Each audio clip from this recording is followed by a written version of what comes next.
Sugar, og velkommen til Back to the Future, The Game, del 2. Sidste gang, så kom vi op foran det her hus, som Einstein førte os til. What kind of trouble is Doc in, Einie? Og ja, vi skal finde Doc Why couldn't Brown. Doc have invented a dog translator? God pointe, Marty. Men nu vil den her It's til at gå locked. herind. Den er låst. Så skal vi nok klikke derpå. Busser. A. Strickland. Step away from the door. Ah! Now, let me get a look at you. Step away from the door! Einstein, come on! Come on, Einstein. Just as I suspected. Hooligans. Hooligans. Get along now. Hooligans, get along now. Who are you? E. Strickland? You aren't related to, Vice Principal Strickland, are you, ma'am? Not that it's any of your business. But I'm his sister, Edna. Oh, and you're one of those McFly slackers, aren't you? Yes, Dum dum dum. What's old man Strick? I mean, what else has your brother been saying about me? Nothing I couldn't have deduced for myself, slacker. Slacker.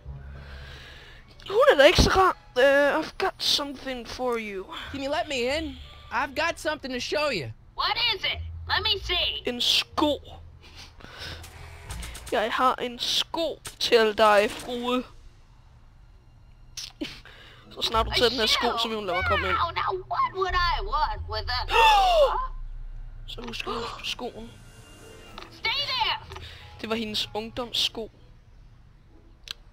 For den gang hun var ung. Dam dam dam. Det er den samme sko. Undtagen at det kan ikke lade samme sko. Hvad fanden laver han? Står bare på gaden og holder en sko oppe. Helt normalt.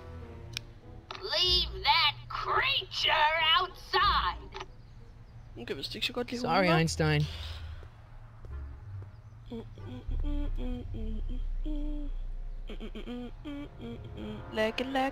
Lag.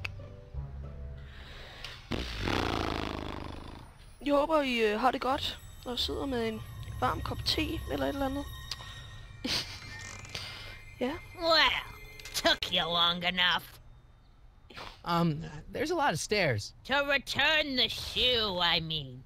I lost it ages ago. You can put it down next to the other one.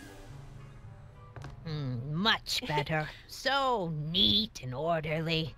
I suppose you'll be wanting some sort of reward now. No, All I've got is tea and candy. Yay, I'm candy! sorry I called you a hooligan.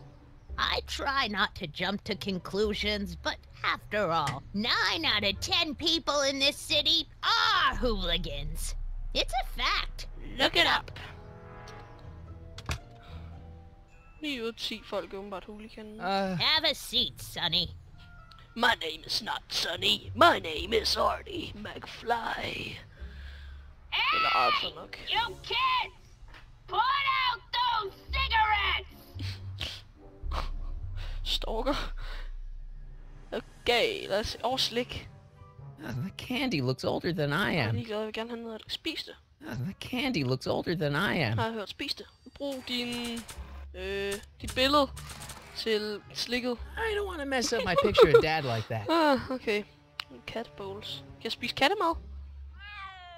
Oh, I wouldn't do that if I were you. Miss Pretty Whiskers Pretty is Whiskers. very particular about who handles her food. Miss Pretty Whiskers. Sikke et godt navn. Radiator. Man, she keeps it hot in here. So hot. I have to take some of my clothes off. That's the kettle. I'll be right back with some tea. Then don't touch anything. Så går hun. Hvad kan man gøre, når hun er gået? Kan man tage hendes kikkert og stalke på folk ude på gaden? Binoculars. Hey, mind if I use your binoculars for a sec? Go ahead, dear. Man, these are powerful. I can see Biff going into the video store. What? You wouldn't believe the filth that boy watches. Oh. Yeah, he's nothing but an out-of-control hedonist. Just like his father. Who was this? If there's a clue to finding Doc out there, I'm not seeing it. I don't even know where to start looking. Måske i aviserne, så kan det være, der står en artikel om ham. Ding ding, brain power, Jake. Rimelig nyttigt. Okay, lad os lige se. Ja. Jeg synes ikke rigtig, det virker. Nej, jeg skal ikke derind. Nej. Okay, så hvis vi går sådan her. Ja. Og så holder højreklik inden, så løber vi. Men hvis vi går sådan her. Og så holder højreklik inden, så virker det ikke. Så skal vi holde shift inden. Fanden da. Okay, så jeg gætter på, at vi skal ind til politistationen. Soup kitchen. Lad mig lige gå derind efter noget sup. Black. No. Doc! Jeg hedder ikke Artie, jeg hedder Marty. What are you doing here? You sent for me, Doc. I did? When? May 14th, 1986. 1980? Retrieval system. The automatic retrieval system, of course. I'd almost forgotten about that. Jeg elsker So Doug. what's our plan for getting you out of here? Plan? We don't need a plan. We don't. Not in the slightest. The police picked me up for that speakeasy fire a couple of weeks ago, but the DA hasn't got a case.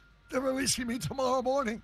So basically, I traveled 50 years into the past to deliver your car? Sorry about that, but it's so wonderful to see you. We have a lot of catching up to do. Yeah, you might want to hold off on that, Doc. Dum. Great Scott! I'm going to be gunned down by gangsters on the steps of the courthouse. Why would they do that? Guess they didn't approve of my burning down their speakeasy. Very funny, Doc. Maybe now we should come up with a plan. A plan, right? But what? Let's go back in time. Why don't I take the DeLorean, go back in time before you were arrested, and stop you from getting caught in the first place? Don't even think about it. Without my unjust incarceration, the events that sent you into the past might never happen, resulting in a paradox of continual shattering proportions. Jeez, we've been back together for 5 minutes, Doc, and you're already talking about the end of the universe. I've missed that.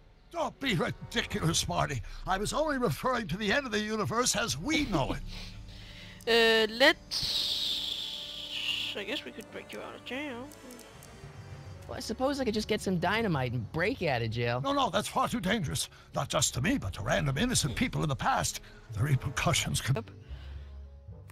Don't touch those! Oops, okay. My newspapers are in pristine condition and meticulously organized. Not about to let some street punk get jam all over them. Jam? Hvor fanden vil jeg få sådan noget fra? Men hvis vi så fik hende til at gøre... Hvis vi så fik hende til at gøre... Måske skal vi lige tale med hende først. Jeg glider ned under. Miss Strickland? Jack! Diane! I know what you're doing behind that tree! Yes? When did you lose your shoe? You remember when you lost your shoe? Shoe? That shoe over there. Godt nok, hvor du så glemme. Oh, that shoe! Huh. Aye, what a nosy Nelly! No one likes a busybody, you know. Undskyld. Oh, fine, let me think about it. Yes, I remember. I lost it in a scuffle with a dog. When was it? Oh, yes. The day that speakeasy burned down. A speakeasy? In Hill Valley? Don't act so surprised, young man. Your generation doesn't hold a copyright on moral depravity, you know. Nå, man kan jo springe Don't over let det. me keep you from your business. Jeg kommer til at springe over det. Ja, det er jo ikke så interessant. You there! Don't even... Ja. Jeg er ligeglad med en, der kaster Kleenex på et eller andet. Okay, så hvis vi får hende ud, kan vi kigge på aviserne efter tiden med da speakeasyen brændte ned. There's the whistle! Surely the water's boiling by now. Fordi der var Einstein jo, så der må Doc også have været der. Lad os se, speakeasy, der! Juveniles collide with manure truck. Nice picture. Det er ikke det, jeg vil se. Er han dum eller sådan noget, han er artig? Ja. All right, Einstein, when did the speakeasy burn down?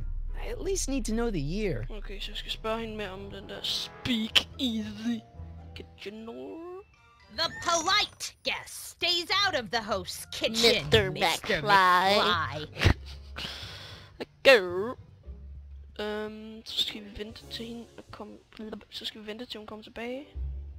Hvilket vi kan kigge igennem de der, og så kommer hun tilbage. Hey, mind if I use your binoculars? Go ahead. Så kommer hun tilbage. Og så kan vi få hende til at snakke. Så kan vi snakke med hende. Bla bla bla bla. Gider vi ikke at se. Okay, sådan der. Snak med hende. Excuse me. Okay. Der. Wow, a speakeasy. That must have been wild. Is it true they used to drink gin out of slippers like my grandma said? Don't romanticize the past, young man. Prohibition was a time when gangsters ruled the town while honest citizens quaked in their beds. Okay, where was that speakeasy? So where was it? That speakeasy that burned down, I mean. That was ages ago. If you're looking for bootleg hooch. No, I'm just curious, that's all. I'm a student of history. Student of history, my Aunt Fanny. Yeah, your generation of hooligans and slackers. Miss Strickland? Oh, video store. Huh? The speakeasy used to be hidden in plain sight down their tape rentals. So the video store building must have gone up after the speakeasy burned down. Okay, så nu skal jeg vel se, Following skal jeg year. vel se, hvor det er, den, nej, hvornår det var den der videostore. Don't let me keep you from... Så, lad os gå ned og gøre det. Would you mind if I stepped out for a minute? I just remembered a video I've got to return. Do you have to go? I get so few visitors these Aw. days. But... And I'd hate to have to tell my brother. Nå, men you're jeg kan kigge igennem de der binocular. Lad os lige se der. Mind if I take a look? Go ahead, dear. Der. February 1932. February 1932. Så det er februar 1932, vi skal kigge på. Rebuilt in February 1932. So the fire must have happened before then. But when? I need a date. Don't look at me. I'm far too old for you. Jeg kan ikke sige. I told Nå, you ja, not sådan, to skal jeg lige touch hente lidt those.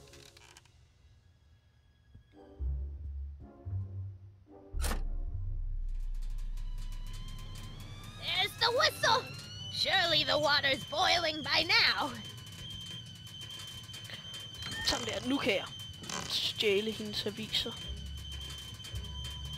Kom nu. Let's see. Ground broken on site of former speakeasy. Singer vanishes. Hill Valley Expo delights crowd. Soup kitchen exposed. Here we go. Speakeasy arsonist slain.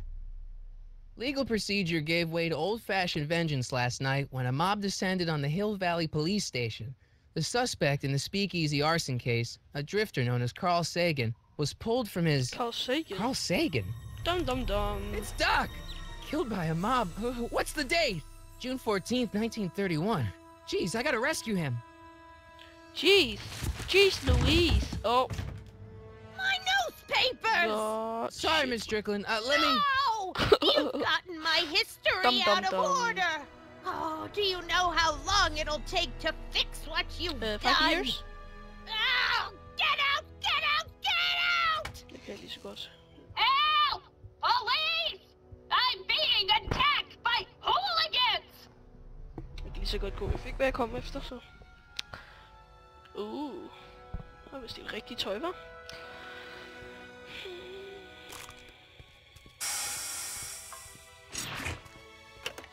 Mr. Fusion. Marty! Where you been, son? And what are you doing in that getup? I'm going to travel in time. Kan man ikke sige det? Nej, okay. I'm dressed up for a Halloween party. It's a costume. Tonight's the big, Halloween party. Halloween party? In May? Yeah. Never mind, you don't have to explain. I'm sure whatever it is you're up to, you know what you're doing, right? I hope so. Hey, sometimes you gotta go out on a limb for the ones you love, Yay. right? Wish my dad had understood that. You won't stay away too long. You'll barely know I was gone. Læg lidt der.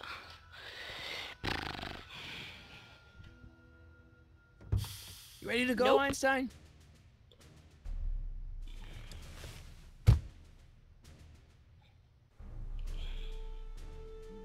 Ja. Og så skal vi vel... Ikke det der. Nej, Jakob. Exit. Og så tager vi på den der. Time circuits on. Flux capacitor. Fluxy. Fluxy. Ja, det er godt du. Okay, if Doc's gonna get killed on June 14th, 1931, I'll just show up the day before En dag and før. get him out. I hope you know what you're doing, En dag Doc. før, jeg tror ikke nok. Tror du? Nej, kan det ikke være. Nej, okay.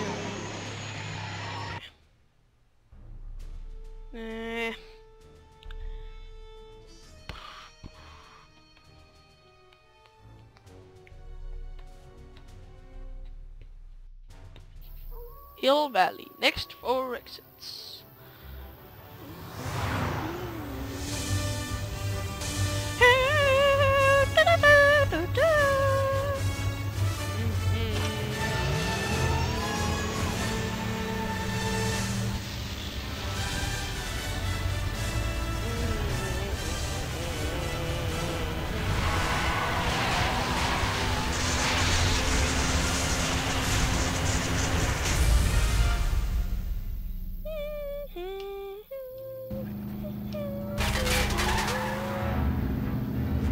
Ups. Jeg har på fornemmelsen, at det er der, vi kommer til at være. Ja!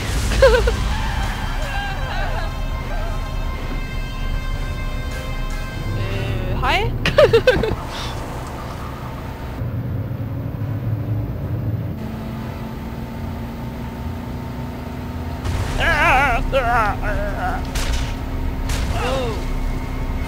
Hvad sker der? Nej.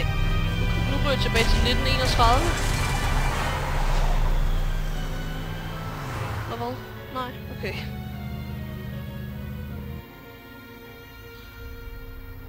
Jeg ved, bliver rimelig forvirret efterhånden. See the car of the future.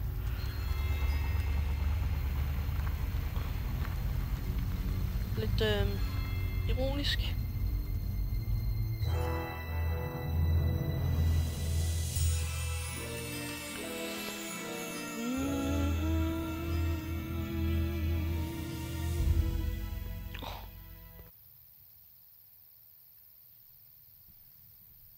Ja, mens vi venter.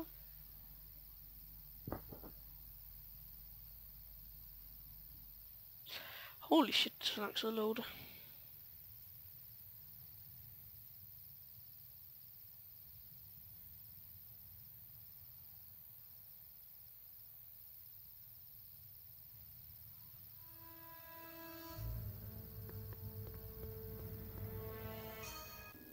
Einstein, where'd you go now, boy? Han stikker af. Eller...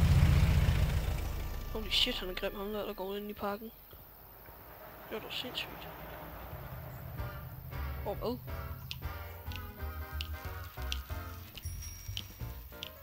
Er det Etna?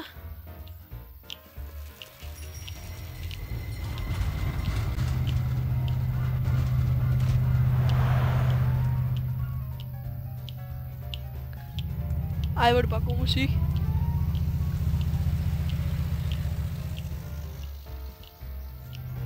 Hvad fanden laver du? Yes.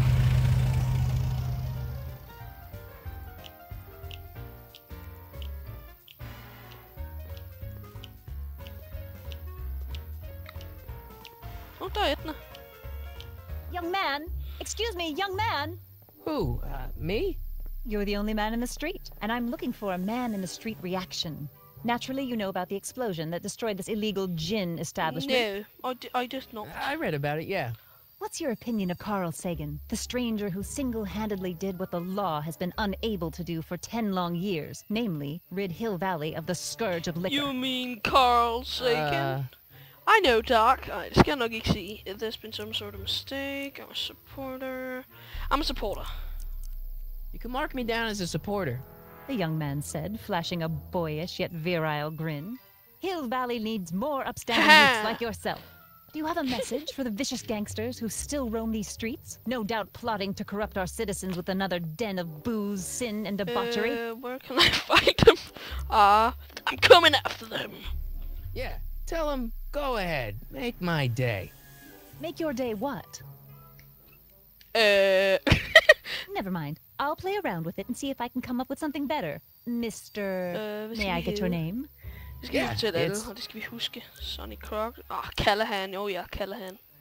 Harry Callahan. Thank you for sharing your candid opinions, Mr. Callahan.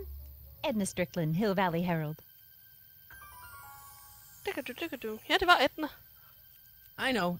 I met you back. I mean, I'm familiar with your work. You read my column? How sweet. I know it's just an etiquette column, but I believe it'll lead to bigger and better... Oh. Einstein, no. Down, boy. Is this wretched creature yours? He assaulted me once before. What's got into you? Aggressive dogs must be kept on leash at all times. Look it up. It's the law. Look it up. Ligesom hun sagde før. It's a fact. Doc. I gotta find Doc. Ja, han kigger hele tiden på politistationen, så det tror jeg. Nej, lad være med at sige det. Hold down your right. Okay, det er faktisk... That's it! What's it? Ja, det skulle jeg også lige til at spørge What's om. it? My rocket-powered drill. You have a rocket-powered drill? Not yet. I haven't built it yet. You've lost me, Doc. Listen, a few months ago, my 17-year-old self sent in a patent application for a rocket-powered drill.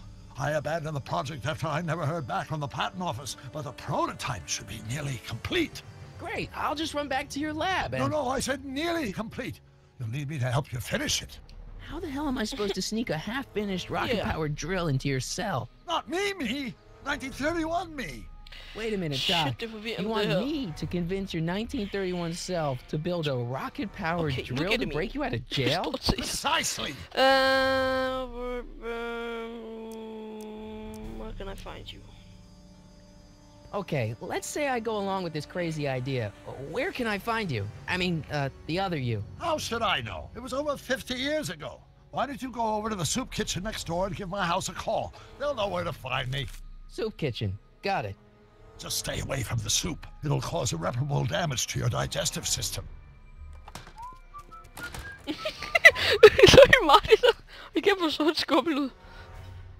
Og dø. I guess I better get started.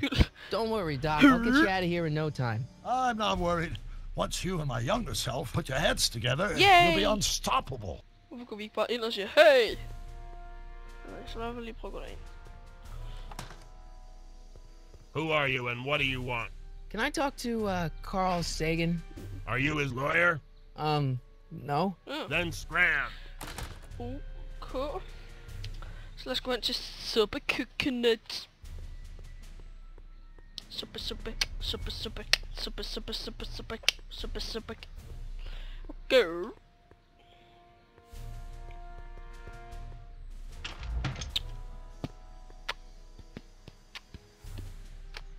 Vi måtte ikke spise suppen. Vi måtte ikke spise suppen. Jeg ligner sgu da min far, ham der.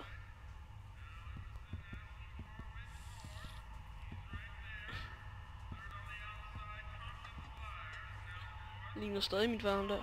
Han gjorde helt det samme som mig. Jeg ligner Biff. McFly! Okay. Biff? Kid! Shit. Grandpa? That's Mr. Tannen to you, Artie. What are you doing out here? Well, I was getting kind of hungry, so I figured I'd come down here for some free deal. soup. Just thought I'd come down for some soup. Think, McFly. Good job, DA's man. throwing The around bus stop subpoenas like Babe Ruth. I don't think Ruth's a pitcher anymore. Shut it. If one of those subpoenas landed in the hands of my number cruncher, I'd be in a whole lot of trouble. I could even get sent up the river. You wouldn't want that, would you? Would you? No, of course not, kid. All right. That's better. Everything. What are you looking at, punk? Keep your eyes on the soup, kid. Well, Well, what? what are you still doing here? Sorry, kid. I'll just Run back to the safe Run back house. to the safe house. You Jeg do skal that. tænke mig sin navn. And McFly, Yes? that hat's too flashy. You better let me hold on to it. Jeg kan godt lide den her ellers. Now scram! You got it, boss. And don't come out until I give you the all clear. I swear, if even one of you mooks could add 2 + 2 without your fingers, I'd dump that wimp into the lake. Hey! Anyway, I'm off to make myself irresistible. Don't let anyone burn down the shop while I'm gone. Okay. Can I have a bowl of soup? Okay. Hey, never Jeg mind. vil gerne have noget suppe.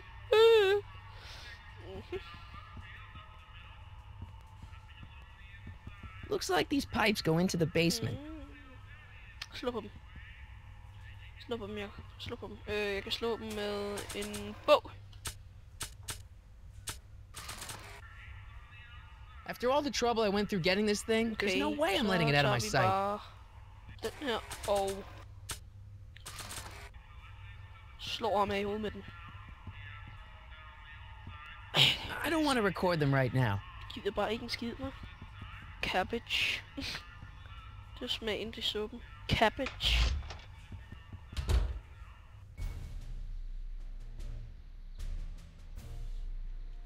Ja, nu har den her episode vist nok varet cirka en halv time, så jeg stopper den her. Tak fordi jeg gad se med.